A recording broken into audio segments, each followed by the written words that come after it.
96.7 The Beat, the A's, hip hop and R&B. I am Moran, the man. What's happening out there? I have a special guest in the building. I'm gonna let you introduce yourself because introduce yourself, my guy. What's good, y'all? It's Princeton Perez. Excited to be here. What's up? Man, so for all the lovely listeners out there who may not be familiar with who this person is, why don't you go ahead and give everybody the rundown? Man, I come from a little group you guys may know called Mindless Behavior. Little group. We were actually a little group.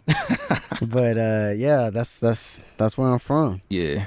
So is that how you really made your real true entry into the music industry? Okay. I was just like trying to get into the industry growing up, and then Mindless Behavior broke through, and then that's how I got. That was a big moment in time because it was like I remember there were times where Mindless Behavior would come to Atlanta and y'all would shut down Walmarts to the point. Yeah, that was fun. Yeah. It was that whole experience. Like our teen years were pretty lit. Yeah, but, everything has a time. So I'm really happy that our time, and I'm actually really happy that our time was big during the Obama run. So that was pretty lit. Yeah, absolutely. So how's your relationship with the group members up until this point? Are y'all cool? Yeah, we hella cool. Also, there could potentially be a reunion.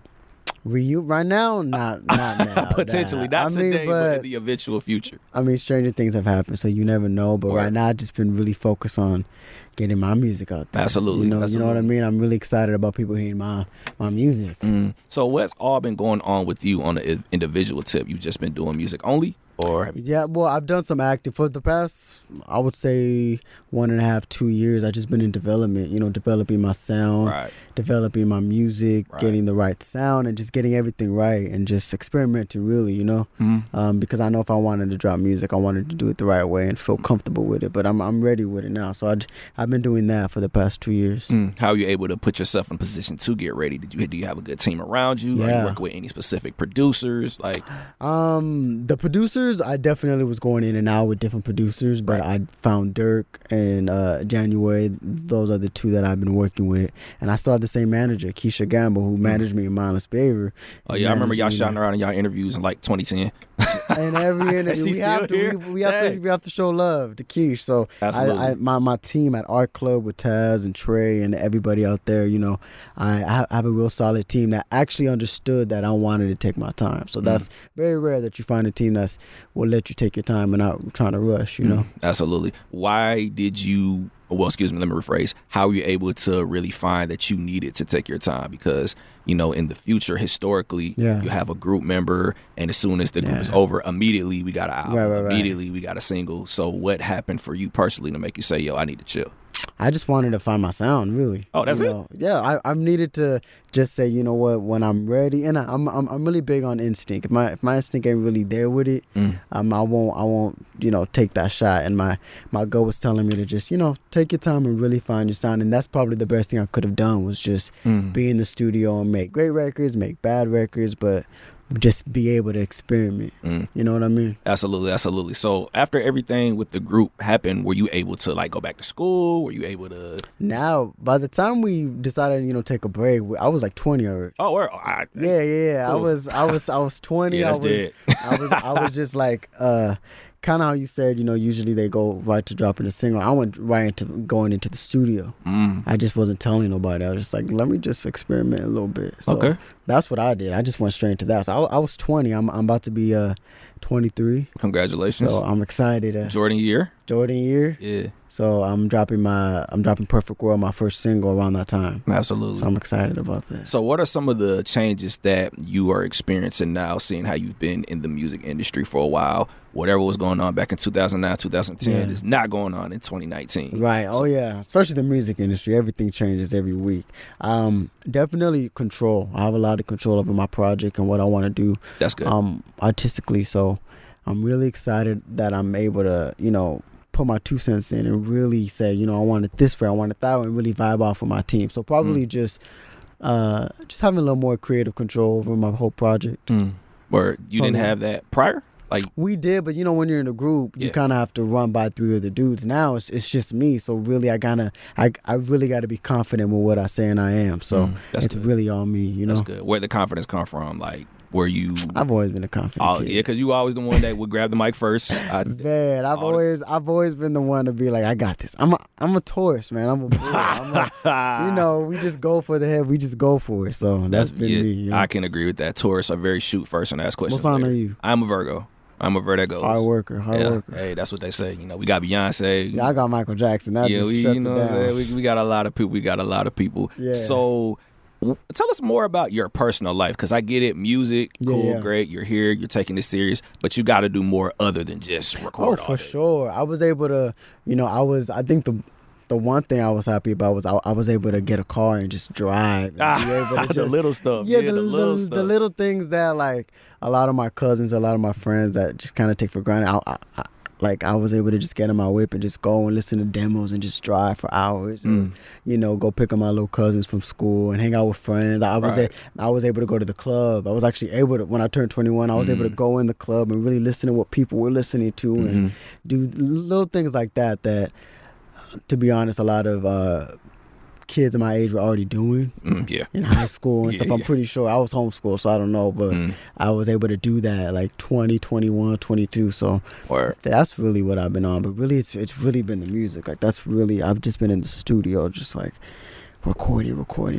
I dig it. You know what I mean? So do you feel any pressure up until this point? Because, again, you started as a kid. Yeah. Y'all were good role models. I feel like it's safe to say y'all were good role models for young men at that time. And now that y'all are grown, certain people might expect for you to stay one way. They don't want Janet Jackson to drop sexy songs. They want her to be Penny forever. You know what I'm saying? I mean, we live in a new age though. Social media helps a lot with that. I'm able to kind of show people who I am through social media. So,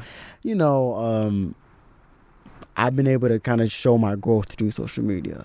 People got to see me on my 21st birthday. I've been on Instagram Live. I've been tweeting. So even though I'm coming out, with my first single and everything, and I don't really feel any pressure because I don't really feel like people are expecting me to be like a role model. I think my fans are just wanting great music from me. Absolutely. That's good. So how do you stay so calm? Because, as a celebrity, all celebrities always have their share of conflict. And there was something that happened with you. We don't necessarily need to get too deep into it. Right. But when your name came up, you just stayed so calm. It was like one side was running their mouths about this one situation. Right. And you said nothing.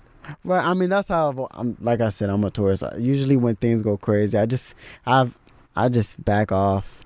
I'm to myself. I have a great family, who never really cared about the success of Mindless Behavior. They just cared about me as a human being. So they, I have a really great foundation. So good. As long as I focus on that, everything else doesn't really matter. Absolutely, I can respect that. Who are some people that you just gotta work with though, bro? Like, because I know when you were in Mindless Behavior, y'all got a lot of crazy looks, but now you by yourself, you doing your thing.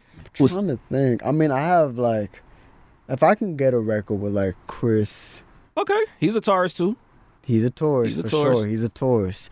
Chris. I mean, I love Usher's one of my biggest idols. Okay.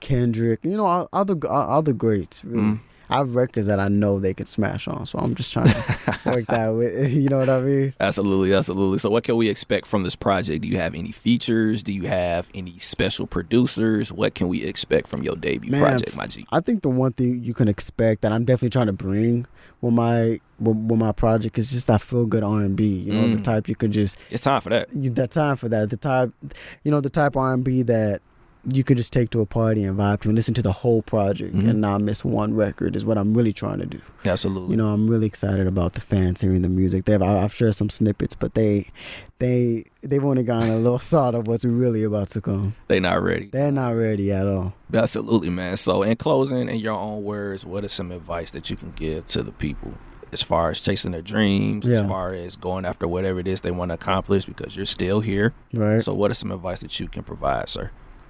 Man, I think the one advice I would give is just always have uninterrupted focus. I got that from a Kobe Bryant, who's a Virgo too. I got that from a Kobe Bryant interview, and he said that you gotta have an uninterrupted focus to make it to the top. So I would say that, and that comes with just don't listen to the noise. Noise can be your friends, family, haters, everything. Just don't listen to the noise. Stay focused on what you want. Absolutely, You know what I mean? absolutely, absolutely. Know what you mean, man. That's good, man. That's good. You're a Virgo. I'm sure. Pretty sure man. you know. I'm pretty sure you know. Hey, we got a lot of amazing people in the Virgo Hall of Fame, man. You know, I'm about to make my way up that list right now. Man. But yeah, man, all that was smooth.